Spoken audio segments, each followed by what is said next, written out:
రేపు విశాఖపట్నాన్ని ఆర్థిక రాజధానిగా దీన్ని తయారు చేసేటువంటి బాధ్యత తీసుకుంటామని చెప్పి మొన్ననే ముఖ్యమంత్రి గారు ప్రకటించారు కదా. అనేక మంది ప్రముఖులు వచ్చేటువంటి అవకాశం ఉంది.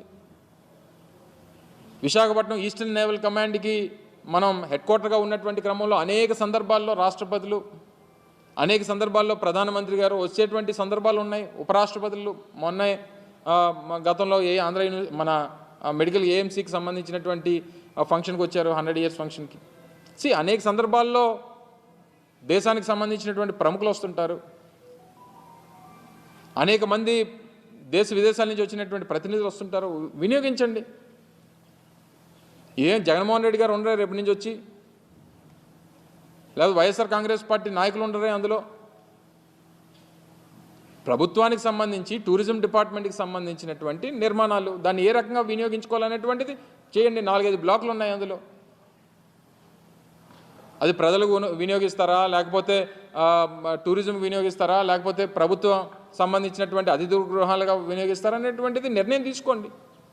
మీ విధానం ప్రకారం అమరావతిని రాజధానిగా కొనసాగించాలనేటువంటి నిర్ణయం తీసుకున్నారు. గుడ్, మీకు అధికారం వచ్చింది, మీరు నిర్ణయం తీసుకున్నారు.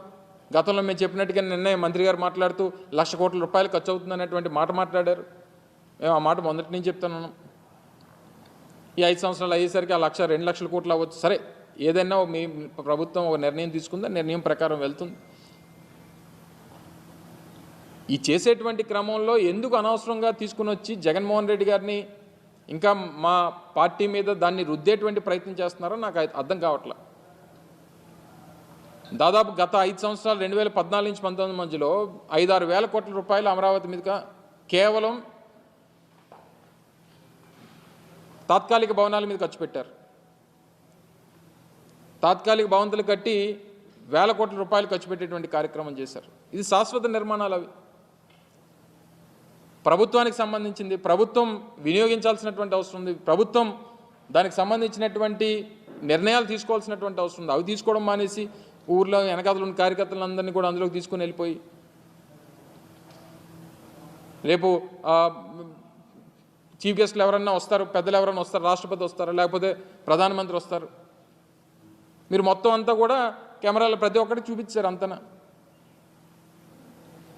అంటే ఒక చీఫ్ గెస్ట్లో లేకపోతే విఐపీసో వివిఐపీసో ఉండేటువంటి దాన్ని బ్లూ ప్రింట్ అసలు బయటికి వెళ్ళడానికి లేదు.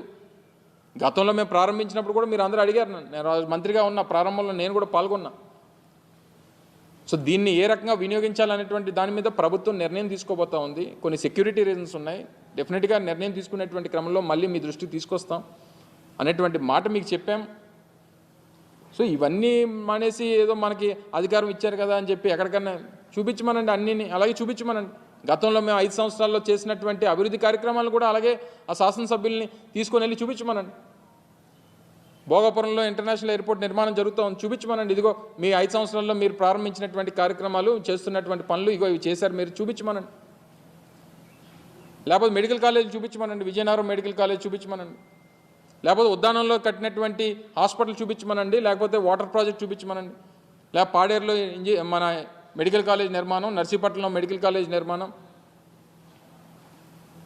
లేకపోతే సాలూరులో ట్రైబల్ యూనివర్సిటీ,